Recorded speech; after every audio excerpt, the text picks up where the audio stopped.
जय हिंद फ्रेंड्स। तो हम पढ़े थे सुभाष चंद्र की राजस्थान जी की बुक पर। आज के सेशन में हम रिविजन करेंगे। चूंकि यहाँ संडे है तो जितना भी पढ़ा उतना रिवाइज करेंगे, जो भी जितना भी बन पाता है ना, पर सब कुछ रिवाइज करेंगे। रिविजन सबको डर लगता है ना, आपको मुझे, लेकिन कोशिश करनी की रिविजन से थोड़ा सा फेमिलियर हो जाए, है ना। वैसे तो रिविजन मुझे अच्छा लगता है ना, जब भी आपके साथ रिविजन करते तो अच्छा लगता है, इतना सब याद है। ठीक है, तो शुरू करते हैं आज का सेशन। ठीक है, जैसे कि जनरली शुरू करते हैं ओरिजिनल कोरिया के साथ। तो आज की ओरिजिनल कहानी होगी अपनी कि मोटिवेशनल की क्या एक ऐसी स्टोरी मैंने कहीं सुनी थी, मुझे ध्यान आ रही थी कि एक बार एक आदमी होता है जिसको हार्ट की प्रॉब्लम होती है और उसकी कुछ रोटी वगैरह लग जाती है। तो उसकी पत्नी को डर होता है कि अगर इतनी बड़ी रोटी के बारे में मेरे पति को पता चल गया तो कहीं उनको हार्ट अटैक ना आ जाए, है ना। तो वो उसके डॉक्टर कार्डियोलॉजिस्ट को कहते हैं कि मुझे अपने पति को बात बताने तो मैं कैसे बताऊँ। डॉक्टर कहता है कि तुम ऐसा करो कि तुम मत बताओ, मैं शाम को घर आ रहा हूँ, तुम्हें बता दूंगा, ठीक है, कैसे बताना है मुझे छोड़। तो शाम को घर आता है डॉक्टर और जब वो ट्रीटमेंट वगैरह करता है, पास में बैठे होते हैं, तब जब बातचीत कर रहे होते हैं तब वो डॉक्टर कहता है कि अज्यूम करो कि अगर तुम्हारे 50 लाख के डॉक्टर लग जाए तो क्या। तो ये छोटा मोटा काम बताता है कि मैं अपने बच्चों की फीस भर दूंगा, है ना, राशन का सामान एक्स्ट्रा लिया होगा, और अगर 1 करोड़ की लोटी लगे तो, है ना, 5 बिलियन की लोटी लगी होती है उसको, लोटी लगती है उसकी। तो कहता है कि अगर 1 करोड़ की लोटी लगे तो कहता है कि मैं नया घर बनवा लूँगा, बंगला बनवा लूँगा, है ना। तो हमेशा से मैं दुनिया की सैर करना चाह रहा था, दुनिया की सैर करूँगा अपनी पूरी फैमिली के साथ, है ना। ऐसे ऐसे सिलसिला आगे बढ़ता है। तो कहता है कि अगर तुम्हारे 1 बिलियन की लोटी लग जाए तो कहता है कि देखो ऐसा पॉसिबल तो नहीं है, लेकिन अगर फिर भी अगर 1 बिलियन की लोटी लग जाए ना तो मैं प्राइवेट जेट खरीद लूँगा, घर में 20-25 कमरे होंगे, इतना बड़ा आलिशान घर बना होगा, ठीक है, और एक कमरे से दूसरे कमरे में जाने के लिए बाइक का इस्तेमाल करना होगा, है ना। ऐसे मतलब वो अपने कल्पना से बताता है, ठीक है, जो हमने कभी देखा नहीं वो कल्पना ही करके बता सकते थे। इसके बाद वो कहता है कि चलो तुम्हारे अगर 5 बिलियन की लोट लग जाएगी तो क्या करोगे, 5 बिलियन की लोट लग जाएगी तो क्या करोगे। पहले तो अवाक हो जाता है कि देखो ऐसा मजाक मुझे पसंद है नहीं, है ना, मुंह हो जाता है उसका। और कहता है कि ये ऐसा बदल मजाक मत किया करो मेरे साथ, ठीक है। अगर लॉटरी लग गई ना तो सबसे पहले आधे पैसे में तुमको दे दूंगा। और ये बात सुनते ही डॉक्टर को हार्ट अटैक आ जाता है, ठीक है। तो मंतव्य इतना है कि बहुत ज्यादा खुशी, बहुत ज्यादा दुख, हमारा हार्ट सह नहीं पाता है ना। बहुत ज्यादा एक्सट्रीम खुशी हो जाती है तब भी हम सहन नहीं कर पाते, बहुत ज्यादा अपार दुख आन पड़ता है तो भी हम सहन नहीं कर पाते। तो ये सोच के खुश रहें कि बहुत ज्यादा खुशी आपको इस वजह से नहीं मिलती क्योंकि भगवान नहीं चाहता है कि आपको हार्ट अटैक आ जाए, ठीक है। खुशी के बहुत सारे जरिए हैं, है ना। हमको जीना है, अच्छे से जीना है, प्यार से जीना है, तो मतलब खुशी से जिए। पढ़ रहे तो मतलब अच्छे से पढ़े, मन लगा करके पढ़े, है, गोल बना करके पढ़े। ऐसे पढ़ रहे हैं आप कितना ही, अगर ऐसे ही पढ़ रहे हैं ना तो कितना भी पढ़ ले सेटिस्फेक्शन नहीं होगा। एक गोल तय करें कि इतना पढ़ना है ना। वैसे हम कुछ भी कर सकते हैं, कुछ भी, अगर आप चाहो तो 5 पेज याद कर सकते हैं, 10 कर सकते हैं, 15 कर सकते हैं, है ना। लेकिन उससे सेटिस्फेक्शन नहीं होगा जब तक आप एम नहीं बनाएंगे कि मुझे 4 याद करें। तो 4 याद हो जाएंगे ना तो आपको सेल्फ सेटिस्फेक्शन फील होगा। तो कुछ तय करिए और उसके बाद उसको अचीव करने की कोशिश करिए। हमारा मन बहुत मटेरियलिस्टिक तरीके से बना हुआ है ना, बहुत मतलब भौतिक चीजों से गिरा हुआ है। हम कुछ अचीव करते हैं ना, कुछ तो हमें विक्ट्री का एहसास होता है, कुछ तय करते हैं उसके बाद उसको पा लेते हैं तो विक्ट्री का एहसास होता है, खुशी का एहसास होता है। हर कोई व्यक्ति जीवन में खुशी चाहता है ना। तो ऐसे छोटे बोलते करिए, है ना। पढ़ाई को मजेदार बनाइए, बीच में थोड़ा सा गेप कीजिए, कुछ ऐसा काम करिए जो आपको पसंद हो, है ना। सॉन्ग सुनिए, कुछ भी करिए, पढ़ाई की सब समय हो जाएगी। तो शुरू करते हैं आज के रिविजन का सेशन। आज के रिविजन में क्या क्या पढ़ेंगे।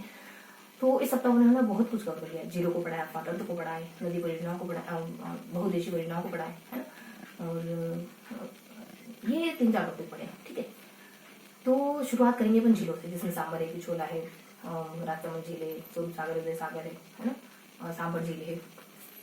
कवर करते करते अपन फिर परियोजनाओं पढ़ेंगे। जाखम है ना, मिसलपुर है, जवाई है, और पांचना है, भरतपुर है, नर्मदा है, पर्वत है, और पंजाब फीडर है। नहरों को भी हमने पढ़ा है, इंदिरा गांधी नहर को पढ़ेंगे अपन, और कुछ मध्यम कैटेगरी की नहर परियोजनाओं को भी पढ़ेंगे अपन। छोटे छोटे नाम ही 6-7 नाम, और ये कहाँ कहाँ है ये जानेंगे अपन।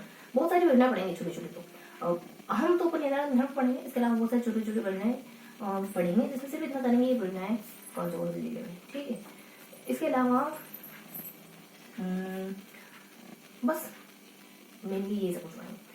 तो हमने जीरो से शुरुआत करी है ना, थोड़ा बहुत हम सांबर झील को जाने तो सांबर, उदय सागर, स्वरूप सागर, पिछोला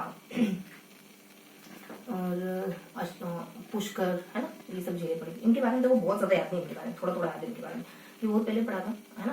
फर्स्ट सेशन अपना 3 पेज का एक सेशन लेते हैं, रोज 3 पेज पढ़ रहे हैं, तो ये हमने बहुत पहले पढ़ा था। इसके बारे में बहुत ज्यादा स्पष्ट नहीं, लेकिन कुछ कुछ तो पता ही थी कि पिछोला झील है जो इसका निर्माण तब होता है, ये बनवाई इसने है, पुनरुद्धार इसने करवाया है बंजारे में ना, कोई चिड़ी माता जी बंजारा तो उसने बनाया था, 2025 में इसका जीर्णोद्धार शायद है ना, समथिंग। इसके अलावा जगमंदिर जगनिवास यहाँ 2 टापू बने हुए हैं है ना। एक में सबसे बड़ी पगड़ी रखी, कौन सा है ये पता नहीं, लेकिन एक में सबसे बड़ी पगड़ी रखी हुई है। एक में मानसिंह और अकबर आकर मिले थे, एक को राजस्थान के जलमहल के नाम से जाना जाता है। ये सब मिक्सअप के रूप में बता रही हूँ मैं। और इस तरीके से पिछोला झील के बारे में हमने जाना था एक ब्रॉड वे पे, और एक हल्का बता रही हूँ। इसके अलावा सांभर के बारे में, तो सांभर झील के बारे में तो बहुत सी अच्छी बातें हैं ना, कि सांभर झील में बेसिकली यहाँ पर शकुंतला, अभिज्ञान शकुंतला लिखा गया कालिदास के द्वारा, और वो कोई अपने गुरु ग्रंथ साहब है ना, वो गुरु ग्रंथ साहब का ग्रंथ लिखा गया गोविंद गुरु के द्वारा। और ऐसे बहुत से अच्छे काम हुए यहाँ पे। मेरी घाट था है ना, गांधी जी के सेव करने के बाद गांधी घाट बन गया वो है ना। इस की बहुत सी अच्छी बातें हैं सांभर में। तो पुष्कर में यहाँ पे ना एक छींट ब्रह्मा का मंदिर बसवाड़ा में है, और आसोत्रा वाला बाड़मेर में है, और एक पुष्कर वाला ब्रह्मा का मंदिर, यही सही ठीक है। ये सारी इन्फॉर्मेशन थी। और इसके अलावा एक राजसमंद झील भी है, जो बेसिकली जिसमें 25 शिलालेखों पर शिलालेख 1917 में लिखा गया था संस्कृत भाषा में शोभ भट्ट के द्वारा। ये सारी बातें। उदय और स्वरूप, इसकी आकृति किसकी जैसी है, गोलाकार जैसे कुछ आकृति है, शायद स्वरूप सागर झील की। उदय सागर झील है, और फतेह सिंह है जो झीलों को जोड़ने का काम करते हैं है ना। और ये सारी बातें हैं उदय और स्वरूप सागर झील में, बहुत ज्यादा नहीं। झीलें हल्का का ये सब पड़ता है। पर झीलों को कवर करने के बाद हम आ जाते हैं, झीलें पढ़ी हमने, और फिर बांध वगैरह बहुत देशी परियोजनाएं भी पढ़ी हमने ना, जैसे कि एक भाखड़ा बांध, एक नागर बांध है, एक चंबल नदी घाटी परियोजना है ना। और चंबल के बाद माही है, माही के बाद एक पूर्वी नहर के बारे में लिखी बने, फिर इंदिरा गांधी नहर के बारे में लिखी बने, फिर इंदिरा गांधी नहर के बारे में कुछ फैक्चुअल जानकारी दी बने है ना। भाखड़ा बांध जो है वो दूसरा सबसे बड़ा है, और 15.22% और 1959 में बनता है, और टिहरी सबसे बड़ा है वैसे तो, और गुरुत्वीय दृष्टि से पहला सबसे बड़ा है ये। और इसको ना चुंबक कोई संज्ञा दी गई है जवाहरलाल नेहरू के द्वारा, और ये शायद कहाँ बना हुआ है ये कहीं पंजाब या उत्तर भारत में कहीं। नागल बांध जो है वो है ना 13 या 18 मीटर की ऊंचाई पर है, मतलब नीचे बना हुआ है इससे, भाखड़ा बांध से। और इससे ना गंगानगर और हनुमानगढ़ को ज्यादा लाभ पहुंचता है। और ये इसकी 2 बांधे भी हैं, इसकी 2 नहरें भी हैं, तो कुछ बेस्टा करके और एक और कुछ भाखड़ा नाकर समथिंग कुछ करके। वो पहली वाली जो है बेस्टा वो पंजाब में है, दूसरी वाली जो है वो यही कुछ 2-3 जिलों में शायद तक ठीक है।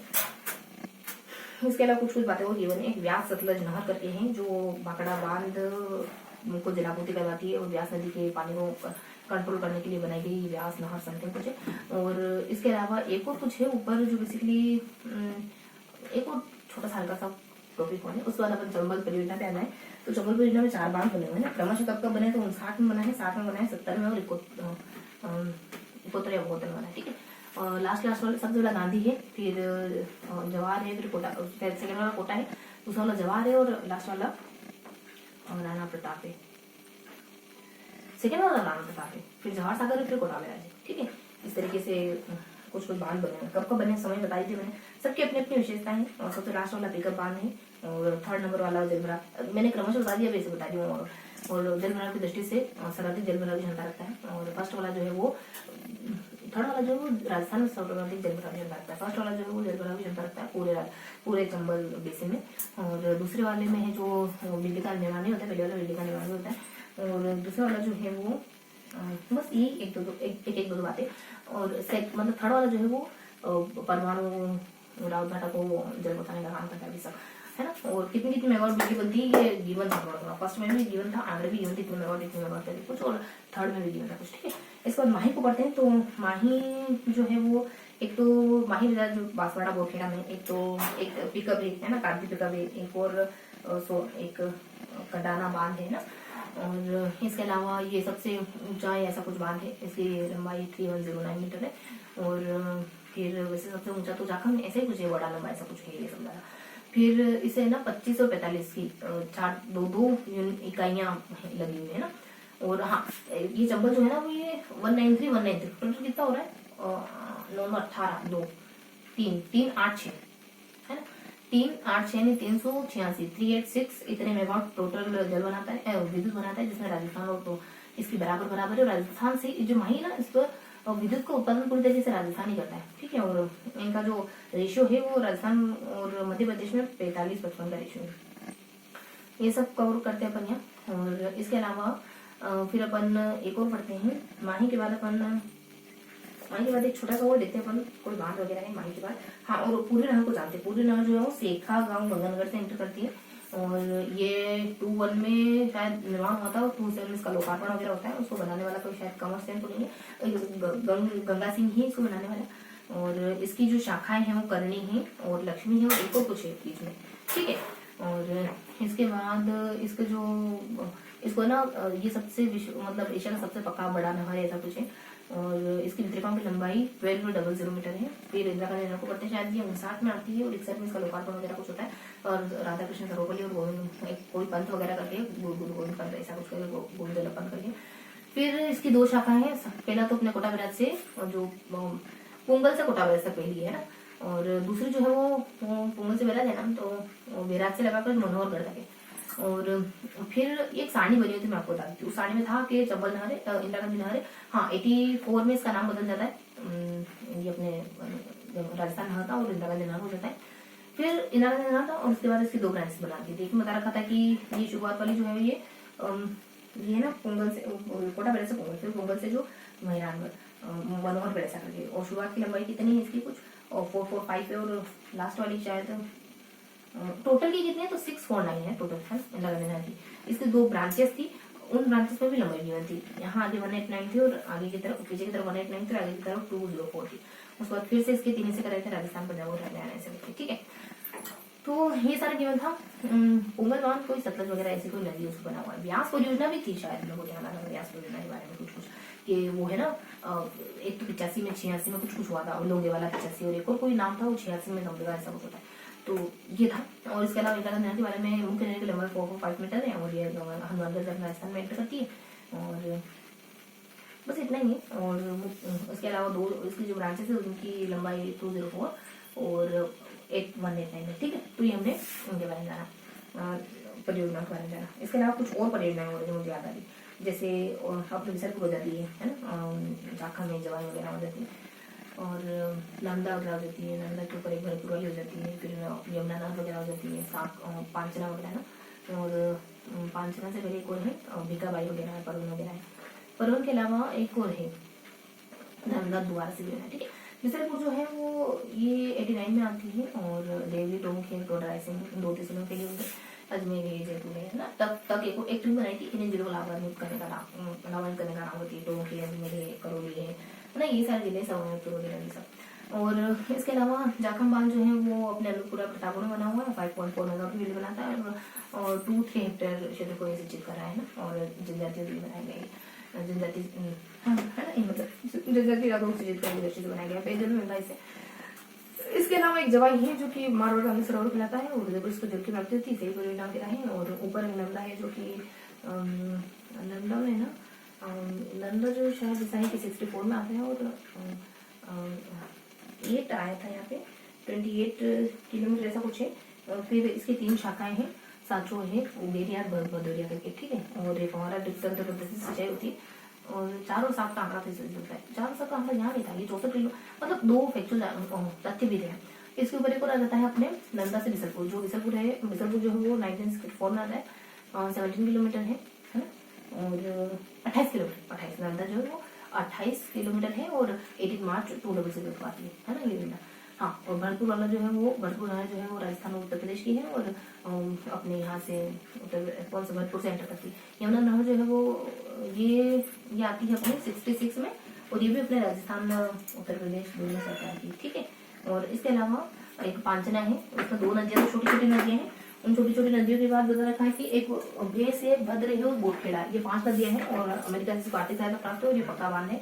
ये 5 जना का भी है ना। और एक और भीखाबाई जो कि 21 में आती है शायद तक, और भीखाबाई जो है माही परियोजना से जुड़ी हुई है, ठीक है। इसके अलावा नर्मदा में ये सब कुछ था कि 4132 इतने लाख पैसे और अलॉट किए गए इसके लिए, और सिंचित एरिया इलाका बढ़ाने की कोशिश करी जाएगी। परवन जो है वो अपने इसका परवन जो है वो केंद्र सरकार की तरफ संचालित है, और हाड़ती का जो इलाका है ना उसको लाभ पहुंचाने की दृष्टि से इसको विकसित किया जा रहा है, जैसे कोटावाड़ा, बूंदी, झालावाड़ वगैरह। बूंदी रहेंगे बस ध्यान रखेंगे। और कुछ कुछ एग्जैक्ट आंकड़े भी बने कि लगभग 1200 के आसपास गाँव को पेयजल पहुंचाना है, और 16 घन मीटर पानी पेयजल के लिए, और 79 जो है वो वन्य अभ्यारण्यों के लिए, और 50 के अराउंड जो है वो 79 जो है उद्योगों के लिए, और 50 के अराउंड जो है वो वन्य जीव अभ्यारण्यों के लिए इतना इतना इतना घन मीटर जल मुहैया करवाना है। इसके अलावा पंजाब फीडर है। पंजाब फीडर में यूं है कि ये जो है वो एक तो 55-45 का रेशियो है, और एक 60-40 का रेशियो है ना। राजस्थान का कम है शायद तक, है ना। और 60-40 का रेशियो केंद्र और पंजाब बीच में, और 55-45 का आसाम और इसके बीच में पंजाब बीच में। एक कोई बैंक है अपना डेवलपमेंट बैंक करके, उससे मदद मिलती है इसको। ऐसा कुछ और भी है, दूसरी बात है। धौलपुर लिफ्ट पेयजल प्रोजेक्ट जो पेयजल के लिए भी है और सिंचाई के लिए भी। सिंचाई के लिए पेयजल के लिए 10% है ना।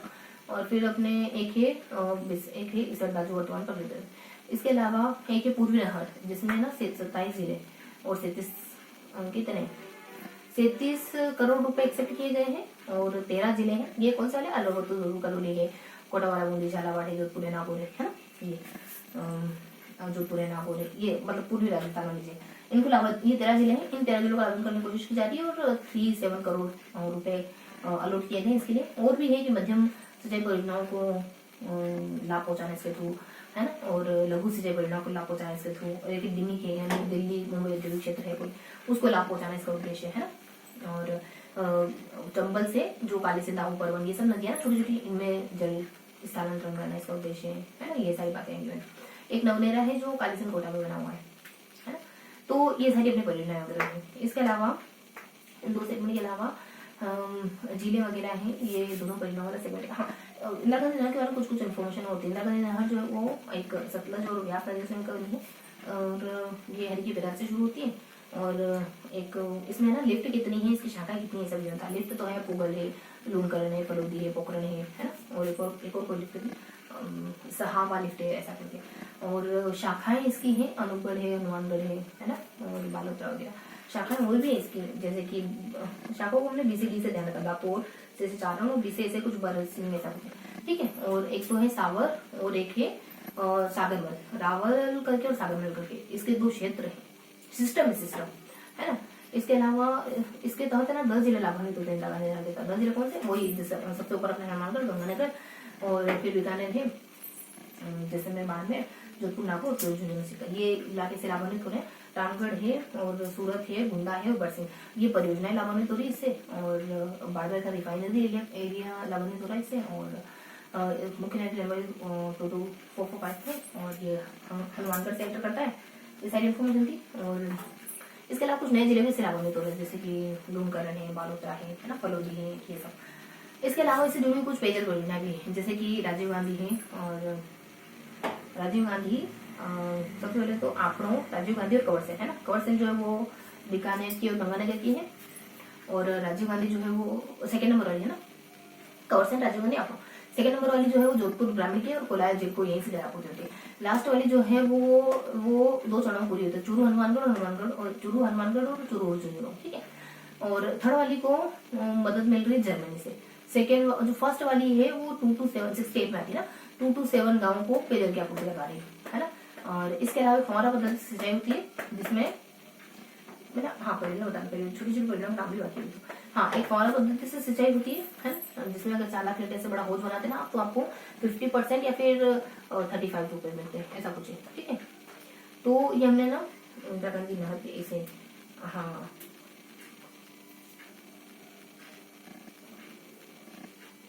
ये हमने ना इंदिरा गांधी नहर वाला सेगमेंट पढ़ा। अब हमने ना झीलों को पढ़ लिया, हमने नदी परियोजनाओं को पढ़ लिया, है ना, बहुउद्देशीय परियोजनाओं को, हमने नहरों को पढ़ लिया।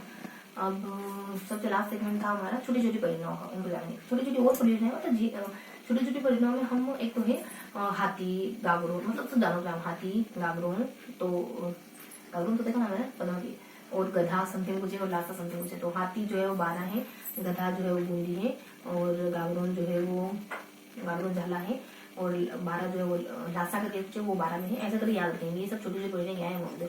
इसके अलावा बांसवाड़ा में अपर है, बांसवाड़ा में कोलकुट है, धौलपुर है, और जो पूर्वी नहर है वो 13 जिलों में है, और आजीविका समथिंग कुछ है, ये अपने मरुस्थल समथिंग कुछ है ना, अर्धशुष्क मरुस्थल आ रहा है उस परियोजना में। तो ये जो है आप पढ़ेंगे ना तो और अच्छे से क्लियर होगा। ये हनुमानगढ़ में है।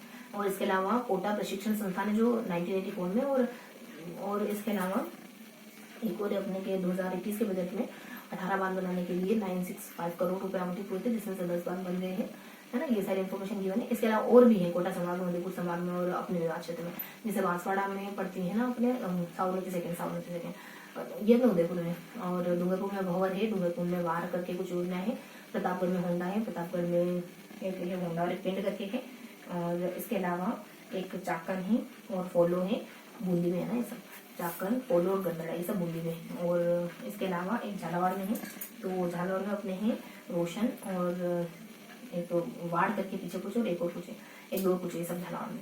और बूंदी में है कुछ 12 था, 12 क्या है, तो बूंदी में भी 1-2 परियोजना, ठीक है, 12 में भी 1-2 परियोजनाएं हैं। इसके अलावा अलीगढ़पुर में समर है, भरतपुर नहीं है, धौलपुर में है, धौलपुर में कुछ मानस करके है, और हाँ धौलपुर करौली हाथों में कटोरी ऐसा कुछ सीकर है ना, और करौली में तो दोहरी वगैरह है, और करौली, और बस ये सारी परियोजना है। पीछे भी ये थे कि भंवर करके जो है वो डूंगरपुर में है, और खमेरा बांसवाड़ा में है, और अमाउंट भी बांसवाड़ा में है, और एक 32 जो है वो सिरोही में, और बासा करके भी सिरोही में है ना।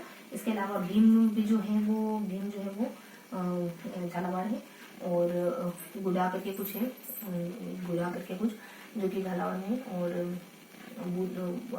12 जो है वो बघेलिया करके कुछ 12 में है, और इसके अलावा बस यही सारी है। फिर बस इतना ही है। और एक आज एक है अधिनियम, कोई नदी जल बेसिन अधिनियम जो 2015 में आता है, और ये ना नदियों के जल को पुनः स्थापित करने के लिए लाया गया है। और इसके अलावा बस इतना ही ज़्यादा कुछ नहीं। इसके अलावा ना एक आजीविका, एक पुनः संरचना और एक हाइड्रो, ये 3 अधिनियम में कुछ है परियोजना वगैरह जो अलग अलग बैंक, जैसे विश्व वर्ल्ड बैंक है, डेवलपमेंट बैंक है, और एक और कोई बैंक है, उनके द्वारा संचालित है ना। क्रम आगे पीछे बताया थोड़ा सा, बस ये बताना चाहिए कि ये योजना है और ये बैंक लमसम थोड़ा बताया मैंने कुछ, ठीक है। तो इस तरीके से हमने कितने सेगमेंट पढ़ लिए, लगभग 3-4 सेगमेंट हमने कवर कर लिए, ठीक है। कोई सेगमेंट बच रहा है क्या? हाँ, और जो कल पढ़ा मैंने आपको पढ़ाया तो नहीं अभी, लेकिन चूंकि संडे आ गया था तो रिजल्ट करना पड़ा। अब हम राजधानी की जलवायु पढ़ते हैं, जिसमें अपन देखते हैं कर्क रेखा जाती है, मकर है, और नीचे अपनाया जाती है भूमध्य रेखा। पहले भूमध्य है, फिर कर्क मकर, ये अपने 0 डिग्री 23.5 डिग्री ऊपर कर्क, नीचे मकर हो जाती है 6.5 से 6.5, और फिर अपने 6.5